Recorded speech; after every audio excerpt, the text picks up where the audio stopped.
ఓం శ్రీ గణేశాయ నమః. శ్రీమాత్రే నమః. శివాయ గురవే నమః. శ్రీకృష్ణ పరబ్రహ్మణే నమః. శ్రీరామాయ నమః. శ్రీ గురుభ్యో నమః.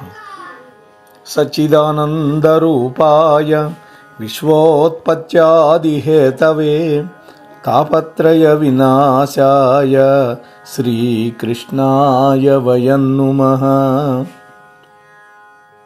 ఈ రోజున మన మోహనవాణి ఛానల్ ద్వారా అక్షయ నవమి యొక్క ప్రాశస్యాన్ని చెప్పుకుందాం. ఈ సంవత్సరం కార్తీక మాసంలో అక్షయ నవమి 30వ తారీఖా లేకపోతే 31 అనేటువంటి ఒక మీమాంస కూడా ఉంది కొంతమందికి. అలాగే ఏ రోజు జరుపుకోవాలి, పూజా విధానం ఏంటి, ఆ రోజు పాటించాల్సినటువంటి నియమాలేంటి మొదలైనటువంటి విశేషాలని ఈ వీడియోలో తెలుసుకునే ప్రయత్నం చేద్దాం. కాబట్టి ఈ వీడియోని వీక్షిస్తున్నటువంటి భక్తామ తల్లులకు తండ్రులకు ముందుగా నా యొక్క నమస్కారాలు తెలియజేసుకుంటున్నాను. ప్రతి ఏటా కార్తీక మాసంలో శుక్లపక్షంలో వచ్చే నవమి తిథిని అక్షయ నవమి లేదా ఉసిరి నవమి అనే పేరుతో జరుపుకుంటాం. ఇదే నెలలో అక్షయ తృతీయ జరుపుకున్నాం. ఇంటి ఆవరణలో ఉసిరి మొక్కలను కనుక నాటితే ఎంతో మంచి జరుగుతుంది. ఎందుకని? ఉసిరి చెట్టు అనేక ఔషధ గుణాలకి నిలయమైనటువంటిది. వాతము, కఫము, పిత్తము ఈ దోషాలన్నీ పోగొడుతుంది. ఒక ఉప్పు తప్ప మిగిలినటువంటి 5 రుచులు ఉసిరిలో ఉంటాయి. అందుకనే మన పెద్దవాళ్ళు ఏం చెప్పారంటే, ఈ కార్తీక మాసంలో ప్రతిరోజు పగటి పూట మొదటి ముద్దలో ఉసిరికాయ పచ్చడి తినాలి అని. అంటే అన్ని ఔషధ గుణాలు ఉన్నాయి ఉసిరిలో. వాతం, కఫం, పిత్తం ఈ 3 దోషాలని పోగొట్టేటటువంటి తత్వం కలిగింది. అంతేకాదు త్రిఫలా చూర్ణం అని మనం వాడుతూ ఉంటాం. అందులో కూడా ఒక పదార్థం ఉసిరి.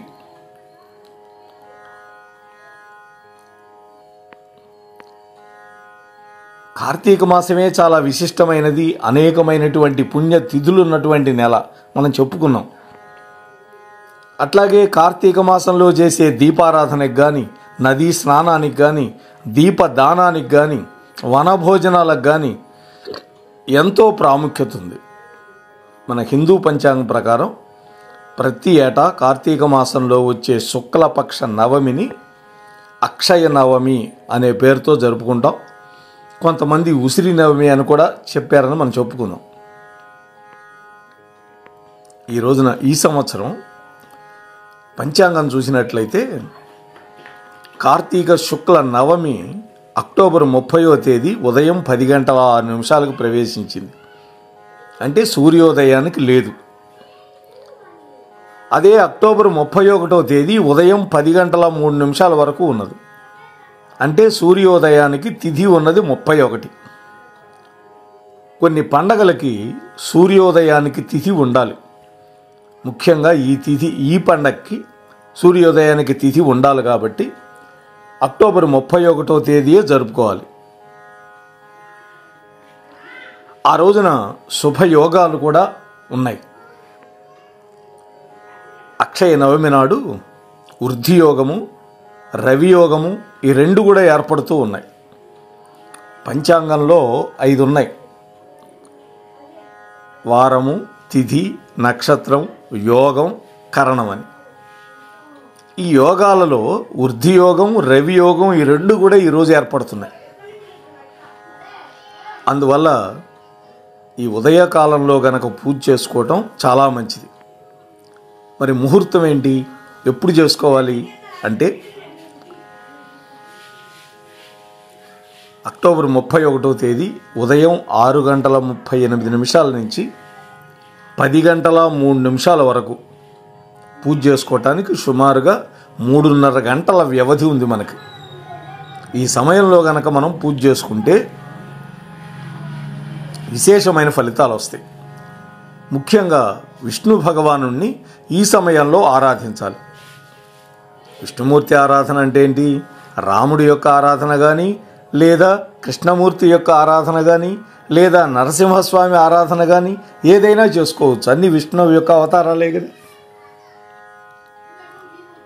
మరి అక్షయ నవమి పూజా విధానం ఏంటి అంటే, అక్షయ నవమి రోజు కార్తీక మాసంలో 30 రోజులు ఎలా చేస్తామో అలాగే బ్రాహ్మీ ముహూర్తంలో నిద్రలేచి సుమారు 4:30-5 లోపల స్నానం చేయాలి. ఆరోగ్యం బాగా ఉంటే తలస్నానం, అనారోగ్యంతో ఉన్న వాళ్ళకి కంఠస్నానంతో సరిపెట్టుకోవచ్చు. భగవంతుడేం కొట్టడు. అలాగే ఈ రోజున ఉపవాసం ఉంటే చాలా మంచిది.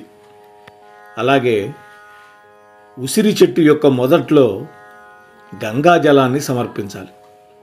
మరి గంగ మా దగ్గర లేదండి అంటే, నీ బావిలో ఉండే నీరు, నీ పంపులో ఉండే నీరే గంగేచ యమునే చైవ గోదావరి నర్మదే సింధు కావేరి జలేస్మిన్ సన్నిధం కురు అనేటువంటి మంత్రాన్ని ఉచ్చరిస్తూ ఆ జలాన్ని సమర్పిస్తే సాక్షాత్తు హరి పాదోద్భవి అయినటువంటి గంగను సమర్పించిన పుణ్యం నీకు లభిస్తుంది. ఆ తరువాత గంధము, పుష్పాలు వీటితోటి ఆ వృక్షాన్ని అలంకరణ చేయాలి. అలాగే ఉసిరి చెట్టు దగ్గర నెయ్యి దీపాన్ని వెలిగిస్తే మంచిది. ఉసిరి చెట్టు దగ్గర పెట్టమన్నానని దాన్ని మొదట్లో పెట్టామనుకో, ఆ అగ్నికి ఆ చెట్టు కాస్త కాలిపోతే పుణ్యం రాకపోగా పాపం వస్తుంది. అందుకని ఆ కాండానికి కొంచెం దూరంగా పెద్ద పాదు తవ్వి అక్కడ పెట్టుకోవాలి తప్ప దాని ప్రక్కనే తీసుకెళ్ళి ఆ మొదలు పక్కనే ఆనించి దీపం పెట్టకూడదు. ఇది గుర్తుపెట్టుకోవాలి. ఆ తర్వాత ఉసిరి చెట్టు చుట్టూ 7 ప్రదక్షిణలు చేయాలి. ఈ అక్షయ నవమి నాడు లక్ష్మీదేవిని గనక పూజిస్తే చాలా చాలా మంచిది. అలాగే విష్ణుమూర్తిని కూడా ఆరాధన చేయాలి. భార్యాభర్తలని ఒకళ్ళని పట్టుకొని ఒకళ్ళని వదిలిపెట్టకూడదు. రావణాసురుడు లక్ష్మీ అవతారమైనటువంటి అమ్మ కావాలనుకున్నాడు, అయ్యను విడిచిపెట్టాడు. అదే శూర్పణఖ అమ్మవారు అక్కర్లేదు, అయ్యవారిని మాత్రమే కావాలని పట్టుకుంది. ఇద్దరు నాశనమైనారు. కాబట్టి లక్ష్మీనారాయణులను ఇద్దరినీ పూజించాలి. అయితే విష్ణుమూర్తిని ఆరాధించేటప్పుడు ఓం నమో భగవతే వాసుదేవాయ అనేటువంటి 12 అక్షరీ మంత్రాన్ని జపించండి. అలాగే ఈ అక్షయ నవమి రోజు వస్త్రాలు, ఆహారం వీటిని గనక దానం చేస్తే చాలా మంచిది. ఎవరికి దానం చేయాలి? సహజంగా ఎవడికి ఆకలైందో వాడికి అన్నం పెట్టాలి. ఎవడికైతే వస్త్రాలు లేక బాధపడుతున్నాడో శరీరం కప్పుకోవడానికి, మానాన్ని సంరక్షించుకోవడానికి అటువంటి వాడికి దుస్తులు ఇవ్వాలి. ఉన్నవాడికి ఇచ్చామనుకోండి, వాడి బీరువాలోనే 100 మూలుగుతుంటాయి, 101 అవుతుంది నీది.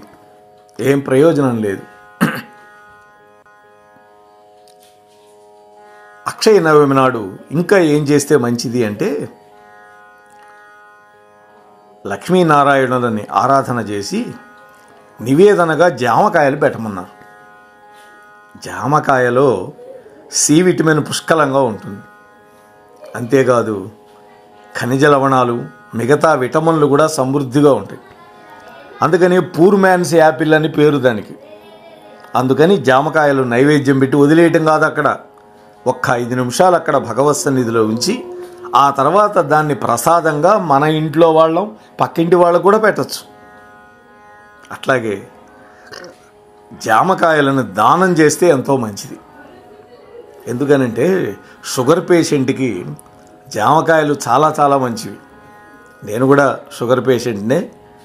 మార్కెట్కి వెళితే తప్పకుండా 1/2 కేజీ అయినా జామకాయలు తెస్తా, నివేదన చేసి అవి తింటాం మేము. అట్లాగే జామకాయలు దానం చేయండి. అలాగే నిరుపేదలకి లేదా సద్బ్రాహ్మణులకి జామ చెట్టు కింద భోజనం పెడితే కూడా శుభ ఫలితాలు వస్తాయి. లక్ష్మీదేవి యొక్క అనుగ్రహంతో ఆ కుటుంబం నిత్యము సంతోషంగా ఉంటుంది, ధనధాన్య సమృద్ధితోటి కూడా ఉంటుంది. అక్షయ నవమి నాడు పూర్వీకులను స్మరించుకొని, అంటే చనిపోయినటువంటి మన యొక్క పితృదేవతలని స్మరించుకొని వాళ్ళ పేరు మీదట వస్త్రాలు, దుప్పట్లు, ఎందుకంటే చలికాలం ఇది కాబట్టి చలికి ఎంతోమంది బాధపడుతూ ఉంటారు దుప్పటి కప్పుకోవడానికి లేక. అలాగే బట్టలు లేకపోయినా చలిలో బతకలేవు.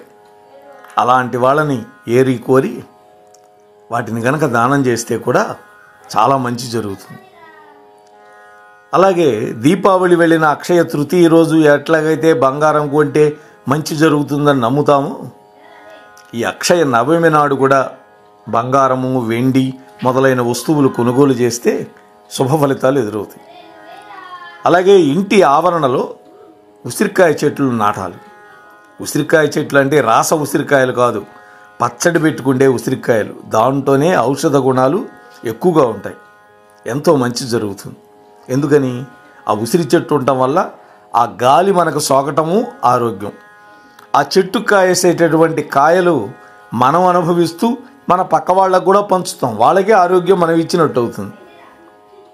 వీలైతే ఇంటి పెరటిలో ఉత్తర దిక్కున ఉసిరి చెట్టు నాటితే చాలా మంచి జరుగుతుంది.